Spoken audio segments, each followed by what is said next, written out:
Hi, everybody. Welcome to the What It Means podcast. I am Jonathan Miller, and for those of you that aren't familiar with me, I am the co-founder and CEO of Miller Samuel Real Estate Appraisers here in New York City. I'm also author of the Douglas Elliman Market Report series. I'm doing that since 1994. And I teach market analysis at Columbia University. I've been doing that since about 2018. And I am the author of Housing Notes. You can find that at housingnotes.com. I have a tremendous amount of content that probably touches on things, if you're a real estate agent or broker, that touches on things that your clients are talking about. And I encourage you to check it out. Before I get started, if you have any questions, there's a Q&A box, which I'll try to keep up with. But basically, you can sort of sit back and listen to what I'm covering. This has been an interesting week. I late last week we published our New York City rental report, and I thought I'd touch base on that and sort of lead into the connection with sort of policy that's coming out of DC on the economy, and then talk a little bit about how the wealthy. There's a great Wall Street Journal article that we provided data for about how much sales activity is up in the high end and explain why. And I want to touch on something that you probably already, you know, uh, run into all the time, and it's this phrase called housing tenure, which is basically how long do people live in their houses after they purchase them? What's sort of the norm, and has that changed? Um, and so let's get started. First of all, the New York City rental market, we're continuing to see rents rise. In fact, specifically in Manhattan, where we saw median rent was tied for the second highest in history. And if you want to sort of get a gauge on how much higher rents are in New York than they were just before the pandemic started, they're up about 23, 24%, depending on the metric, which is pretty similar to what we're seeing in the national numbers for the rental market. That most of the acceleration in rents began in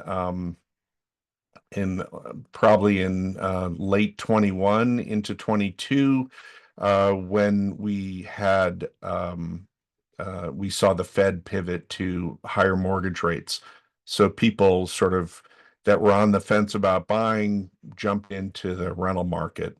Now we're in a situation where there's policy coming out of Washington is generally inflationary, with the tariffs, which I've written a lot about over the last couple of months, and also the new tax bill that's being proposed is also highly inflationary because it's going to increase the national debt by $4 to $5 trillion, and that essentially concerns investors about our ability to pay for that. And then on top of it, if we didn't need more uh, mixed reviews, the Moody's just downgraded the U.S. credit. So now we have all three the big three, Fitch, S&P, and Moody's have all downgraded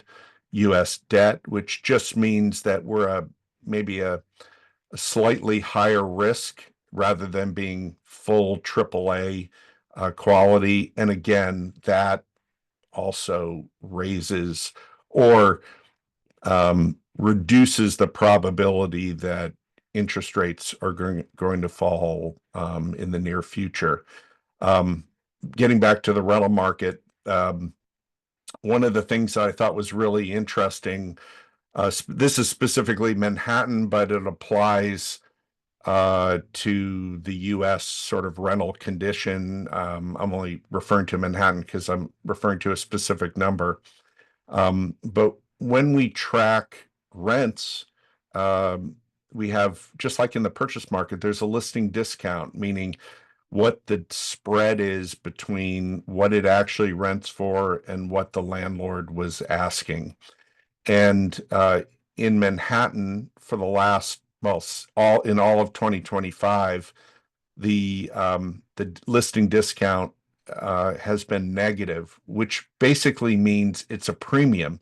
So rather than renaming listing discount listing premium, um, it's just uh, expressed with a negative number. So in for the month of April, the the month that we're reporting on, the listing discount was minus 2.4%, which is the lowest in on record. It's the lowest that we've ever tracked.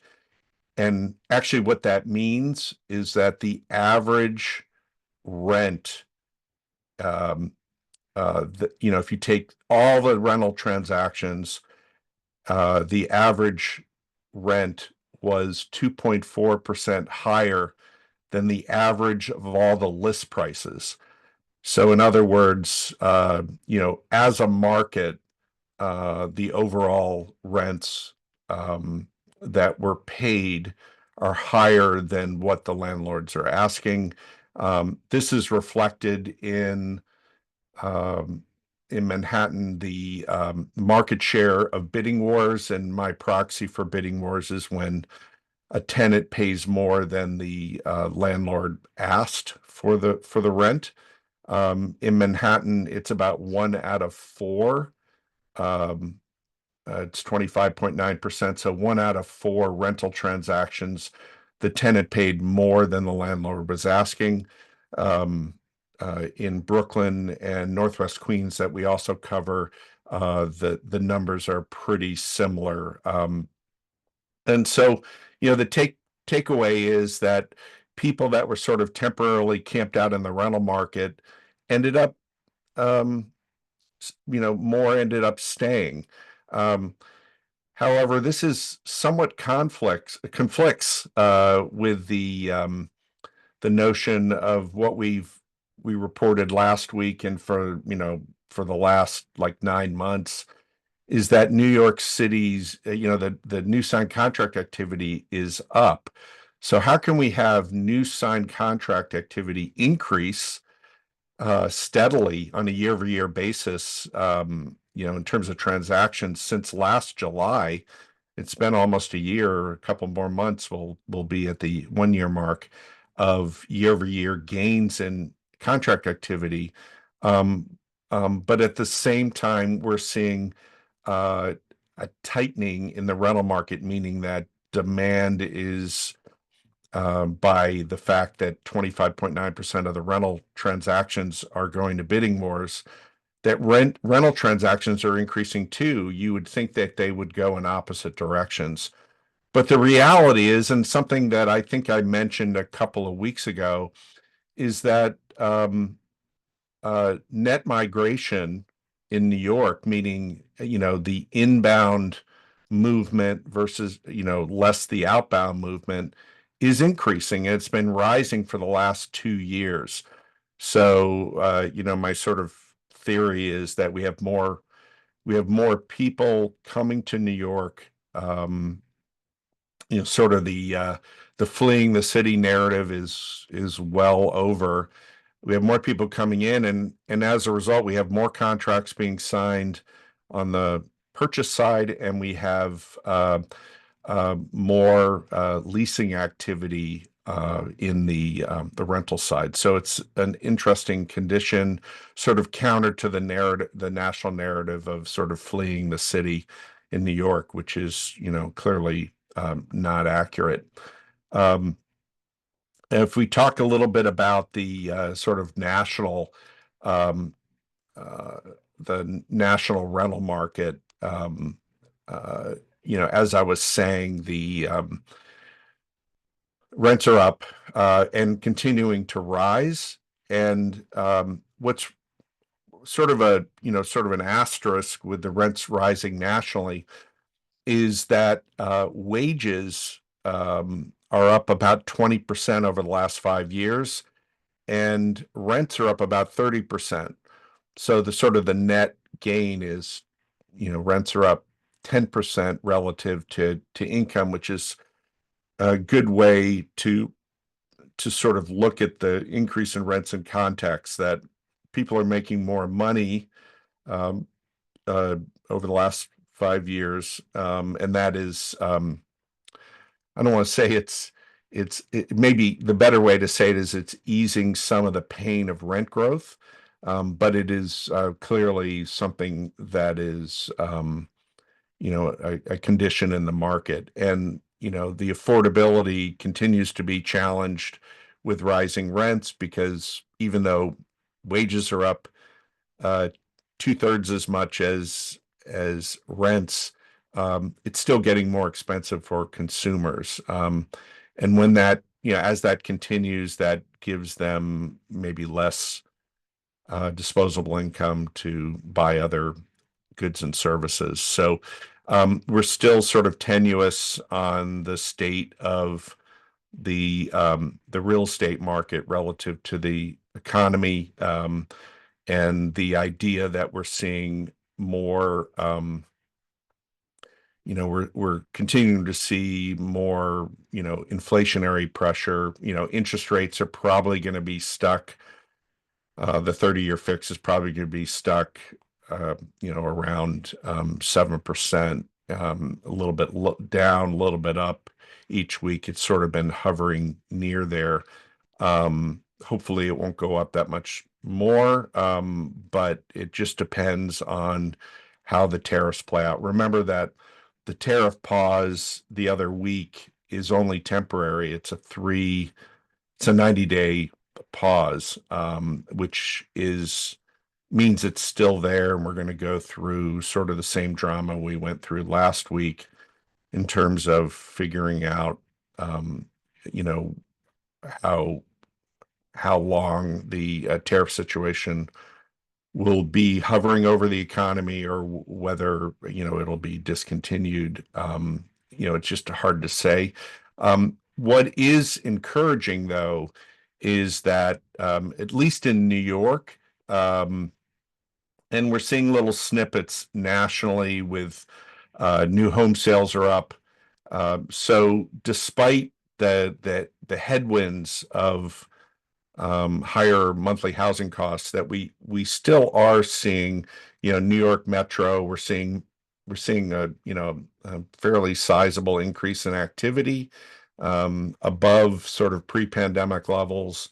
And nationally, we're seeing some expansion in demand on the new home side, not on existing homes, but on new homes. So there's some inconsistency, but it's certainly not dire. It's just the higher expense of higher rates is continuing to restrain the potential in the economy, given that unemployment remains low and wages remain high. Um, so anyway, I thought that, it's sort of it all sort of wraps up together. The other thing I wanted to talk a little bit about was this idea of, and this was a good New York Times, I'm sorry, Wall Street Journal article that came out last week on I encourage you to read it if you have access to Wall Street Journal. The title was "The Ultra Wealthy Are Riding Out the Market Chaos in Luxury Real Estate." And I bring this up because this is something that I've touched on both in Housing Notes and on this podcast, is that as you skew higher in income, or wealth, or property price, that the consumers in that market subset are being more successful in navigating this sort of high interest rate environment, that they're not paying, full retail. When I say 7% as a 30-year fixed mortgage rate, um, you can bet someone that's has a wealth manager is not paying 7%. They're probably paying 5%, or what I would call full retail. Um, just to rattle off a couple numbers to show you how much sales have increased in some key markets. So this is looking at February of 25 versus, so this is pre um, introduction of the tariffs. But if you look at, just to rattle off some numbers, you'll get the idea. Manhattan transaction volume for sales 10 million or higher is up 21%. Miami-Dade is up 48%. And this is something I've touched base on, but touch base with you on in the past, is that I've looked at um, Miami in the context of older homes, uh, and how they're faring relative to new construction. And what I found was that new construction, and maybe new construction is a little bit too tight of a definition, but homes that were built, condos that were built in the last decade, are selling at twice the rate of homes that were selling or that were built more than a decade ago. So there's a shift in Miami to higher end um, new construction over time. And in fact, that's reflected in sales in Miami are up 48% year over year for $10 million transactions. Los Angeles County, with all the headwinds it's experienced with the wildfires and all the sort of negative publicity coming out of LA, transactions are up 29%, 10 million or higher. Aspen is sort of one of the new markets for being sort of really getting traction on high-end transactions. Transactions over 10 million are up 44%. Palm Beach is up 50%, and Beverly Hills is up 33%. These are all markets um, that are sort of, I don't want to say benefiting from higher interest rates, but they're standing out because of a relatively vibrant. A lot of the losses from the initial tariff introduction, a lot of the losses have been clawed back.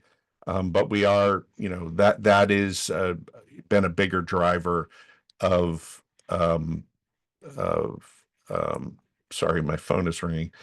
This is a bigger driver of, that the higher level of interest rates is not really impacting, and in fact, the strength of the financial markets is um, uh, enabling more higher end transactions. So I find that interesting, just because it's so pronounced in terms of this activity rising. Um, the other thing I wanted to sort of drift into is that growing up, I think I've told this here before, but in the 80s, when I was living in Chicago, I was actually a real estate agent for about 6 months. Um, I like to brag I was the number two agent in our office. Of course, we only had 12 agents, but hey, I'll take it. But one thing that I remember hearing then, and I continued to hear throughout most of my career as an appraiser, is that the average stay, meaning once somebody purchases a home, that they tend to live in it for 7 to 10 years. Most of my career, the magic number seems to be around 6 or 7. And lately in New York, that number seems to be more 10 to 12, a longer stay.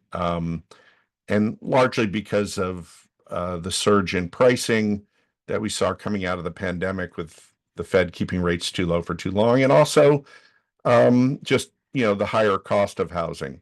12 years. I wrote about this in Housing Notes in a post called 12 Years, the Average Stay of a New York City Homeowner. And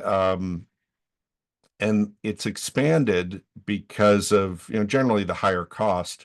But what I've found is that and this is really more anecdotal, taking my experience, my market feedback from the many people that I interact with in the real estate community, that the national numbers, if I found there's about a 3-year spread, so that if we're seeing 12 years as the average, um, tenure is what it's called, sort of like teacher tenure, how long you stay in a home you purchased. Um, I found it to be about 12 years in New York, which means that it's probably about 15 years nationally. Sort of the numbers 7 to 10 years nationally, is probably outdated. I I sort of write about the logic about this. I use some data from the New York Fed for consumer expectations on home tenure. Um, and actually, one of the things that I found was um, that brokers, real estate agents, and brokers tend to have a more realistic expectation of how long consumers are going to stay in their homes than the actual consumers do. The consumers, and I was one of those when I bought a house. This is probably 20 years ago. I remember thinking, I'm never moving again. I'm going to stay here forever. And we ended up moving in about 8.5 years. It wasn't forever. So, it reminded me of that saying in the brokerage world that buyers are liars. And I don't mean that in a condescending way for buyers, just that they don't know what they're because it's an emotional transaction, they don't really know, or haven't sort of been tested on their resolve of how long they're going to stay in a home. um, the one thing I will say is that, and this is something that I've also written about quite a bit, is that, when we talk about sitting in a home for a longer period of time, um, because it's more expensive to sort of trade up, the lock-in effect we've discussed, where consumers are, homeowners are, that have a 2.75 or 30-year fixed or 4% 30-year fixed, are camping out. They're waiting for rates to fall. It does look like rates in over the next year or so are not going to see much movement. I hope I'm wrong about that, because I do think that um, if rates, through some economic event that we don't anticipate at the moment, like a severe recession or some really dark economic downturn, that if rates were to fall below 6%, um, there's so much pent-up demand right now, that I do think that there's going to be one of the biggest housing booms in, or I don't know if it's going to be one of the biggest, but it's going to be a significant surge in activity. It's there. We have right now ongoing one of the greatest wealth transfers in history. The baby boomers are aging out, and they're buying, instead of waiting. This is sort of morbid, but instead of waiting for them, waiting to die to give their inheritance to their kids, they're being more active. And we're seeing, instead of buying a little studio apartment in Manhattan, we're actually seeing a lot of, $3, $4, $5 million transfers, transactions that are essentially, you know, doing it now while the parents can enjoy that time with their kids. So there's a lot of sort of things hanging out on the margin. Um, I actually I have a question here from John Engel, who is a well-known agent at Elliman and podcaster. He called, he's referring to something I said. He said, you called it a return to zero in New York and cited the fact that while average price is rising, price per square foot has remained flat, suggesting apartments are getting bigger. Can you expand on the return to zero and flat price per foot? So, one of the observations I have about New York, and I don't know how, there's this perception, I think, with the big prices that New York has seen in new development, that prices in New York City have been relatively flat for the last 8 years. And the way I think of it, like in the first quarter, year-over-year prices went up. I believe it was around 5% on a year-over-year basis. But it's like every other quarter there's an increase, and every other quarter there's a decrease. So effectively moving sideways. And when I refer to return to zero, I'm really referring to transaction volume.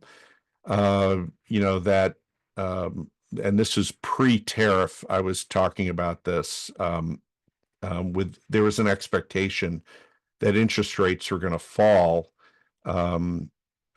meaningfully in 2025, sort of pre-tariff reality, and that would basically what I was alluding to just before I was answering this question is that we would have a significant surge in sales activity. The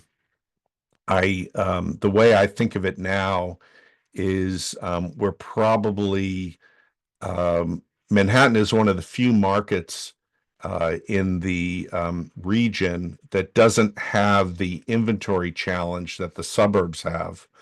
And not just the New York City suburbs, but the US, the sort of the stereotype of the suburbs are that that inventory is very inadequate. And what that means is that keeps sales activity, makes prices rise, but it keeps sales from expanding. It's not just affordability. Um, uh, so, basically the idea is that the return to zero is uh, on a purchase basis in New York is actually already happening, where we're getting to parity. We are at parity, or not at are at parity, but the idea this year was that we were going to get to parity. But this was before the rise in interest rates that has happened since the introduction of the tariff policy, or I call it tariff tantrum, coming out of Washington, because it doesn't make a sense to most economists. And then I have another question regarding the increase from Paulette Demers regarding the increase in high-end purchases. What is spawning the desire to purchase second, third, fourth homes? Um, I think I think part of it is um, a concept that I've been writing about a little bit lately is return from, or sort of re-emphasizing tangible assets, given the volatility in the financial markets this year. That's probably good for high-end housing, because people that, are looking to take out some of their um, intangible assets and put them into a hard asset, like the housing market. And I think we're seeing that. And then it makes it even more beneficial to people that do that, because inventory in many markets is still so limited that prices are rising. And in fact, in the New York metro area, most of the markets that I track, prices outside of the city are up, rising at, like, somewhere in the neighborhood of 8 to 10% a year, which is a lot faster than, sort of established inflation of, 2 to 3% with, a little bit of a brief period where it was as high as 9. Um, and then I have another question from Zach. I don't know his last name, but the latest new signed contracts for Miami-Dade shows single family homes fell 42.4% year over year. Condos took an even steeper hit with a 50.2% year over year decline in new signed contracts. What's my take? Well, I do think that Miami-Dade, and it's interesting because in our new signed contracts report for Florida, we track Miami-Dade, Broward, and Palm Beach. And if you go from sort of north to south, the strength is seen in where there's a consistently a big uptick in Palm Beach for new signed contracts. Broward has been mixed, but actually has seen a big improvement over the last month or two regarding new signed contract activity. I think it was down -2% in April. Miami-Dade seems to be where the weakness is, and I think that has a lot to do, at least in the condo market. I think it has a lot to do um, with the older condos sort of pulling down the whole market. That there is a weakness in the older housing product and a strength in the newer housing product. But the older housing product is a much larger footprint over the market. I also think that this market, Miami-Dade, is much more sensitive to mortgage rates than what we uh, than Palm Beach, which is skews higher for cash, and cash as a workaround for higher rates. I don't really have a great answer, Zach, other than sort of, the Miami-Dade market tends to be more volatile than the other two counties that we track. And I think the hope is for people on the ground that we see some relief in mortgage rates, in the near term. I'm not so sure that's going to happen uh, in 2025. The sort of the die is cast with, within, I think it'll be in July or August that we're going to go through the dance about tariffs again, and that's probably going to keep interest rates elevated. There is some thinking that that this is that the economy is going to slow down as this sort of unfolds, and that the Fed may actually cut interest rates a couple of times in the late fall, probably well past September. And that could play a role in bringing rates down, but I don't think they're going to be sharp. There's going to be a significant impact to rates. Who knows? But this tariff thing is sort of hanging over the market, and its direct impact is keeping the uncertainty of rates, um, is, actually keeping rates. I'm sorry, the uncertainty of the economy is actually keeping rates elevated more than they probably would have been. Anyway, I hope you got something out of this. That's probably it for me today. We'll be back next Tuesday at the same time. And these podcasts are available on YouTube, SoundCloud, and Apple iTunes. If you want to check it out, I'd appreciate it, and spreading the word. And also, don't forget to check out my my blog, Housing Notes, housingnotes.com, and sign up for probably I'm averaging about 3 posts a week, all on topics that are probably near and dear to your heart. Anyway, I appreciate your time, spending your valuable time with me. And I just want you to remember one thing is that pie is always better than cake.